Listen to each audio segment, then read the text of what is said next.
Ribuan pemilik properti di Cina menolak membayar cicilan KPR-nya. Ribuan orang gagal menarik dananya di bank. Bahkan, bank menyewa preman bahkan tank untuk mengusir nasabahnya. Ribuan orang kehilangan life saving-nya. Apakah ini awal dari Great Depression di Cina? Apakah akan terjadi bank run di Cina? Bahkan pintu gerbang di Aula Taihe di Forbidden City secara kebetulan tumbang karena hembusan angin. Suatu hal yang belum pernah terjadi selama ribuan tahun sejak Forbidden City didirikan. Sebuah istana yang didirikan sejak abad 14 dan melayani dinasti Ming dan Qing. Apakah ini pertanda dari akan runtuhnya dinasti Xi? A video from China is going viral on social media in which tanks can be seen protecting a bank in Shandong province, and the tanks have been deployed to protect a local bank. The issue surfaced in April of this year when residents of Henan and Anhui province were denied access to their bank accounts due to a system update.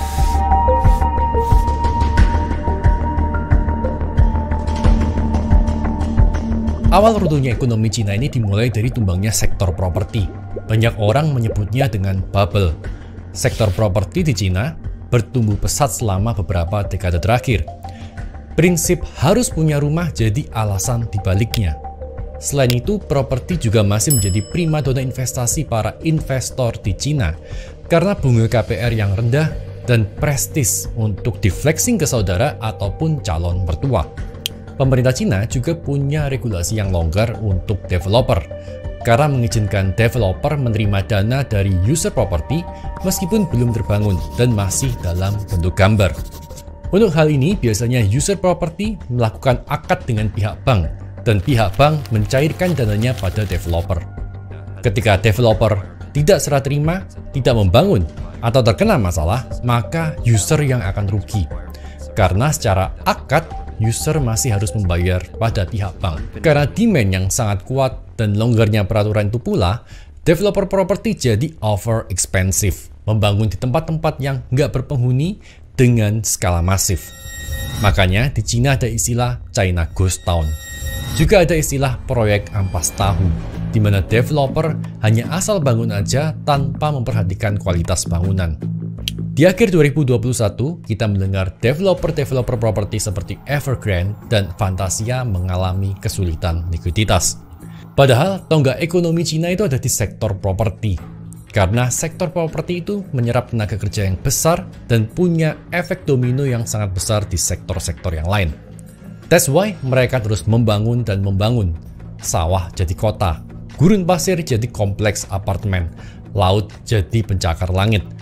Tapi kita semua tahu itu semua nggak sustainable.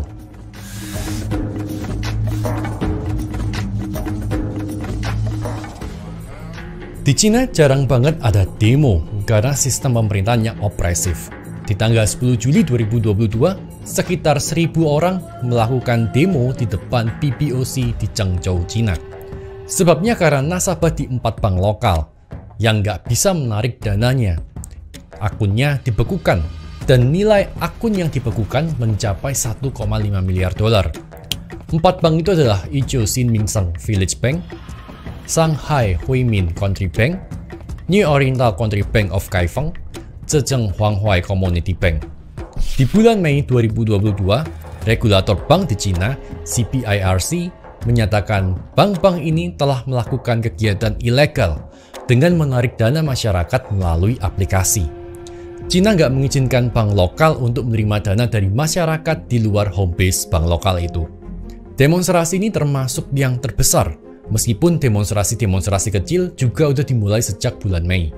Dan ini nggak berakhir baik karena pihak bank menyewa mafia untuk memukuli para demonstran dan polisi diam aja. Parahnya, para nasabah juga di-tag dengan kode merah di aplikasinya. Merah artinya orang itu terinfeksi COVID. Dan orang yang di-tag warna merah nggak bisa mengakses semua tempat publik, seperti pasar dan mall. Juga di-ban untuk menaiki kendaraan umum. Sistem scanning COVID di Cina sangat ketat. Ini membuat para nasabah dari berbagai daerah kesulitan untuk mencapai lokasi demonstrasi. Banyak demonstran juga yang secara sengaja digiring ke tempat karantina. Demonstran ini dianggap telah memberikan food pada sistem perbankan Cina, dan pemerintah khawatir akan adanya panik yang menyebabkan bank run yang lebih masif. Pemerintah Cina pun mengerahkan tank-tank untuk melindungi bank-bank ini.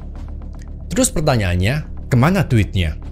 Regulator menyatakan Henan Xinchaifu atau New Fortune Group, pemilik saham dari 4 bank tadi secara ilegal menyerap dan menggunakan uang nasabah. Bank-bank ini memberikan bunga 4,5% per tahun untuk produk deposito mereka. Sementara Bank of China hanya menawarkan 2,75%. Pada tanggal 21 Juli 2022, pemerintah Cina mengerahkan tank untuk menghalangi demonstran di Provinsi Shandong. Media barat memberitakan dengan headline Tiananmen Square Part 2. Di bulan Februari 2022 yang lalu, World Bank menerbitkan paper yang mengatakan adanya resiko yang sistemik di sektor perbankan China. World Bank mengatakan resiko ini disebabkan karena bubble-nya harga properti dan shadow banking.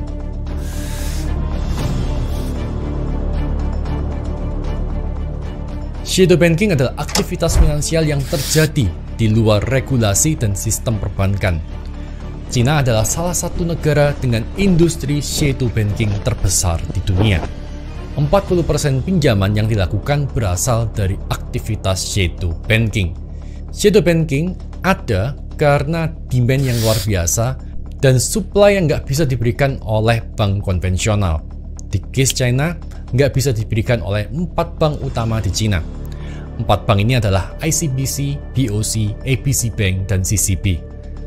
Untuk menghalangi aktivitas shadow banking ini, China telah menerapkan peraturan baru, yaitu menawarkan pinjaman dengan bunga lebih dari 36% per tahun adalah kriminal.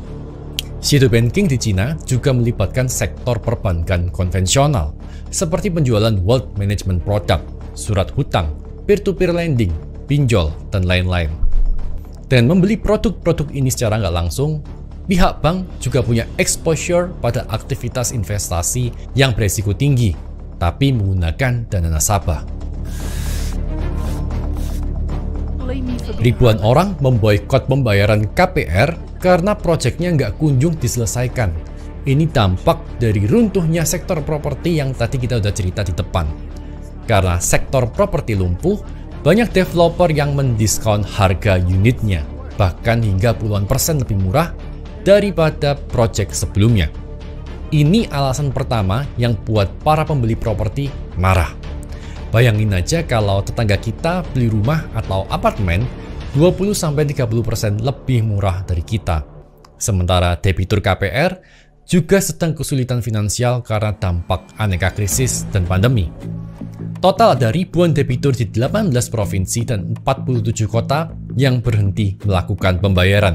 Kalau debitur ini berhenti melakukan pembayaran, maka ini akan jadi NPL atau non-performing loan yang sangat masif dan dampaknya bakal mengerikan banget.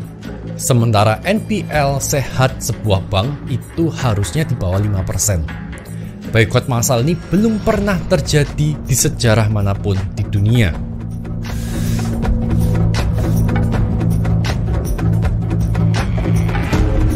Selain krisis keuangan, di China juga terjadi krisis motivasi.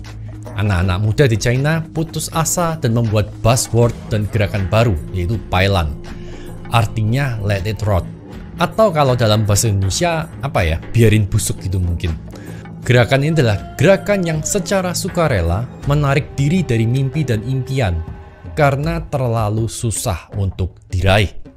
Perlu teman-teman tahu, kau aja di China, soal yang harus dijawab itu setara ujian PhD di Amerika. Cuma untuk mereka yang benar-benar pinter aja yang bisa kuliah. Sementara mereka yang pinternya biasa-biasa aja harus berakhir jadi buruh di pabrik. Kau mungkin di Indonesia sejenis UNAS ya.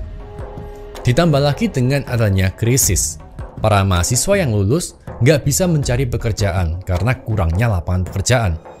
Dan ada PHK massal dari bisnis startup dan UKM yang tumbang. Tingkat pengangguran di Cina untuk usia muda mencapai 18%. Setiap tahun ada 22 juta mahasiswa yang lulus di China, Dan menyerap 22 juta orang ini bukan pekerjaan mudah. Buat mereka yang punya pekerjaan, yang sudah dapat pekerjaan, mereka sadar nggak bisa beli properti karena harganya terlalu mahal.